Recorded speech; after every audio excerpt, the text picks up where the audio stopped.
ইতিমধ্যে এশিয়া কাপের শেষ চারের টিকিট প্রায় নিশ্চিত। ৩ দলের ব্যাক টু ব্যাক জয়ে সেমিতে এক পা দিয়েছে বাংলার ক্রিকেটের যুবারা। গ্রুপ পর্বে 2 ম্যাচে ব্যাটে বলে রাজত্ব করেছে বাংলার যুবারা। তবে মুদ্রার ওপারে দিশেহারা পথিক যেন ভারতের যুব দল। চিরপ্রতিদ্বন্দ্বী পাকিস্তানের কাছে হেরে এশিয়া শ্রেষ্ঠত্বের আসর থেকে বাদ যাওয়ার সম্ভাবনা ভারতের। এবারের আসরে এখনো পর্যন্ত সেমির টিকিটের দৌড়ে এগিয়ে কোন 3টা দল, ভারতের বাদ পড়ার সম্ভাবনাটাই বা কতখানি, সেটাই জানবো প্রতিবেদনের বাকি অংশে। এশিয়ার পেট চিরে বের হয়ে আসছে অগ্নি, তবে সে অগ্নি ধ্বংসের নয় বরং সৃষ্টির। যে সৃষ্টির কল্যাণে আগামীতে 22 গজে রচিত হবে বাংলার নয়া ইতিহাস। লাল সবুজের বিজয়ের কাব্য লেখার জন্য যে প্রস্তুত ওরা বাংলার অনূর্ধ্ব-19 যুব ক্রিকেট দল। ব্যাক টু ব্যাক এশিয়া জয়ের স্বপ্নে বোধহয় বাংলার যুবারা পা রেখেছিল দুবাইয়ে। আর সে লক্ষ্যে প্রথম ধাপ এখন অবধি শতভাগ সফলতার সঙ্গে পেরিয়ে গিয়েছে আজিজুল আশিকরা। টুর্নামেন্টের প্রথম দল হিসেবে শেষ 4 নিশ্চিত করেছে তামিম সাকিবদের অনুজরা। 8 দলের টুর্নামেন্টে যুব টাইগাররা ছিল বি গ্রুপে, যেখানে প্রথম ম্যাচ হারানোর পর অনেকটাই স্বস্তিতে ছিল ফাহাদরা। আর টুর্নামেন্টে নিজেদের দ্বিতীয় ম্যাচে নেপালের বিপক্ষে আগে বোলিংয়ে এসে সম্মিলিত প্রচেষ্টায় মাত্র 141 রানে গুটিয়ে যায় হিমালয়ের দেশটি। জবাবে ব্যাটিংয়ে এসে 28 ওভার 2 বলে 2 উইকেট হারিয়ে লক্ষ্যে পৌঁছে যায় বাংলাদেশ।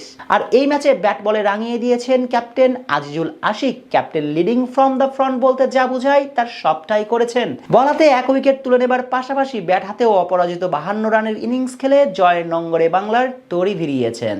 আর তাতে অনূর্ধ্ব-19 এশিয়া কাপে টাইগার যুবাদের নিশ্চিত হয় শেষ 4। কেননা 2 ম্যাচ শেষে 2 জয়ে বি গ্রুপের 2 নম্বর দল বাংলার যুবাররা।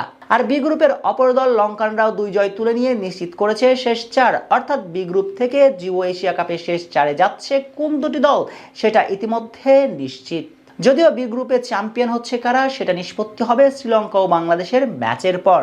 এই যখন অবস্থা গ্রুপ বিতে, তখন গ্রুপ এতে ধর্মের কল নড়েছে বাতাসে। এশিয়ার ক্রিকেটের জায়ান্ট টিম ইন্ডিয়া যুবারা গ্রুপ পর্বে বাদ পড়ার শঙ্কায় পড়েছে। কেননা চিরপ্রতিদ্বন্দ্বী পাকিস্তানের বিপক্ষে যে ধবলধলায় হয়েছে ওরা। পাকিস্তানের দিয়া 281 রানের জবাবে ব্যাটিংয়ে এসে চোখে সরিষার ফুল দেখেছে মেড ইন ব্লুজদের যুবা ব্যাটাররা। আলী রাজার বোলিং তপে দিশাহারা ছিল তারা। শেষ পর্যন্ত চিরপ্রতিদ্বন্দ্বীদের বিপক্ষে 43 রানের পরাজয় বরণ করে নিতে হয়েছে ভারত যুব দলকে। তবে মানুষ যে শক্তের ভক্ত আর নরমের জম সেটা ভারত প্রমাণ দিয়েছে জাপানের বিপক্ষে ম্যাচে। পরিক্রমশালী পাকিস্তানের বিপক্ষে হারলেও দুর্বল জাপানের বিপক্ষে ভারতীয় যুবরা তুলে নিয়েছে জয়। তাতে অবশ্য সেমির টিকিট এখনো হাতে পায়নি তারা।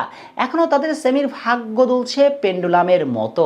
কেননা সেমিতে ভারত যাচ্ছে কি যাচ্ছে না সেজন্য তাদের তাকিয়ে থাকতে হবে গ্রুপ পর্বে নিজেদের শেষ ম্যাচ পর্যন্ত, যেখানে তাদের প্রতিপক্ষ সংযুক্ত আরব আমিরাত। যে ম্যাচ হারলে টুর্নামেন্ট থেকে বিদায় ঘন্টা বেজে যাবে ভারতের। অবশ্য ম্যাচটা জিতে নিতে পারলে গ্রুপের দ্বিতীয় দল হিসেবে শেষ 4-এ চলে যাবে ভারত অনূর্ধ্ব-19 দল। আর এ গ্রুপের প্রথম দল হিসেবে সেমির টিকিট নিশ্চিত করেছে পাকিস্তান। 2 ম্যাচে 2 জয় তুলে নিয়ে তারা এখন এই গ্রুপের টেবিল টপার। অর্থাৎ যুব এশিয়া কাপের 3 দল ইতিমধ্যে নিশ্চিত। বাকি 1 দল হিসেবে যাচ্ছে কে সেটা নির্ভর করছে ভারত যুব দল এবং সংযুক্ত আরব আমিরাত যুব দলের ম্যাচের ওপর।